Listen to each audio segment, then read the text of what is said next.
What's up, everyone? Welcome to the video. Today we're going to take a look at how to program a key fob to a 2022 Chevy Traverse. Like I said, it's a 22 Traverse in this video, but it will be the same on several different years. So for this programming procedure, we're going to need at least 2 key fobs, and we can program in up to 8, but we have to have at least 2. And that includes any that already work for the vehicle, as they're going to need to be reprogrammed in. So in my case, I have 1 working one, and I'm going to add 1 new one. If I had no working ones, then I would have to add at least 2. So we have to have at least 2 key fobs, and then we're also going to need something to time ourselves with. I'm going to use a phone. This is about a 30-minute procedure broken up into 10-minute increments that we'll need to time. So we'll need something to time ourselves with and our key fobs. And on those key fobs, between however many you're going to program, we'll need at least 1 cut emergency key. The emergency key is the key that's in the bottom of it. If you're unfamiliar, you can get that key out by pressing this button that my thumb's on, and the key will pull out like that. Now I'm going to use this emergency key to remove this cap on the driver's door. So taking a look underneath, we can see there's this slot right here that I'm touching with the end of the key. So what I'm going to do with this hand is open the door handle like that. Then I'm going to take my key and stick it straight up in that slot and then just wiggle back and forth and pop that cap off. And we'll take a look at how to put this cap back on at the end of the video. Now what I'm going to do is take my emergency key, put it in that cylinder, and I'm going to turn it to the left and then release it 5 times quickly. 1, 2, 3, 4, 5. Now if we open up and take a look at our dash, we can see it says remote learn pending, please wait. So now what we're going to do is go ahead and start our timer, and we're going to wait for 10 minutes. And I'll check back in when we get close to our 10-minute mark. The other thing I'll point out is in between these times in this 10-minute, you can get in or out of the vehicle. It doesn't matter. Okay, so we're just coming up on our 10-minute mark. And again, you can go over. It just needs to be at least 10 minutes. Now we'll go in the vehicle. And the message on our dash has changed, and it only pops up for a few seconds, but it's telling you now we need to press the stop start button. So without pressing the brake, I'm going to press the stop start button 1 time, and then the message will change back to remote learn pending. And at this point, I'm going to grab my phone and reset it, and we need to wait another 10 minutes, and I'll check back in when we get to our next 10-minute mark.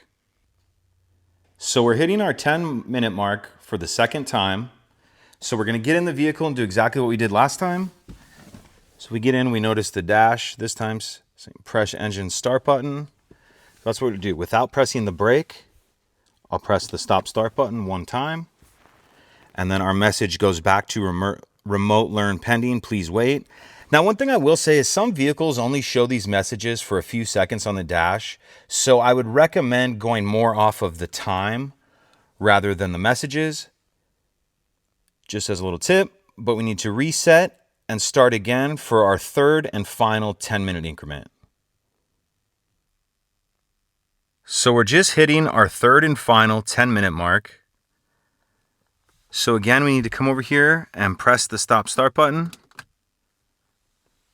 But this time it's going to say ready for remote 1. And at this point, all previous remotes, all previous keys have been erased. So I'm going to grab my first key fob that I want to program. And the order in which you program them in is going to determine the driver number. So the first one will be driver 1 and the second one will be driver 2. I'm going to take my key fob and put it in what's called the transmitter pocket. And the transmitter pocket is in the center console. We need to remove this tray. Then if we take a look in the bottom of the center console, there's this liner that will pull out. And then we can see this key-shaped cutout right here. Put the key fob down in that transmitter pocket like that. Then we're going to come over here and again, without pressing the brake, press the stop start button. Then I'm going to grab my key fob, press the unlock button. And now this one should be programmed. Now I'm going to grab my second key fob, same thing, put it down in the transmitter pocket like that. Come over here, press the stop start button. Grab this out, press the unlock button. And now this remote's programmed. At this point, if you have any additional remotes, you'll repeat that previous step for each remote. Put the remote in the transmitter pocket, press the stop-start button, and then take the remote out and press the unlock button, and you can have up to 8 remotes.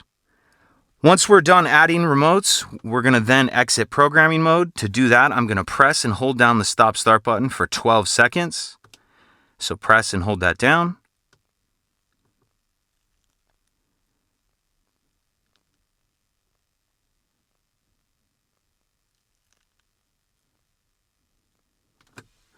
All right, now let's go ahead and test our remotes. Make sure they programmed in. That one works. That one works. And let's make sure the vehicle starts. And then the final thing we'll take a look at is how to put that cap back on the driver's door. Okay, so to get this cap back on, it's going to go on here like this, and the important thing is you want to hook the right-hand side on first. So take this hand, open up the door handle. I'm going to hook this side on first like this, and then snap it into place. So I know there's kind of a lot of steps there. If you have any questions, again, please let me know.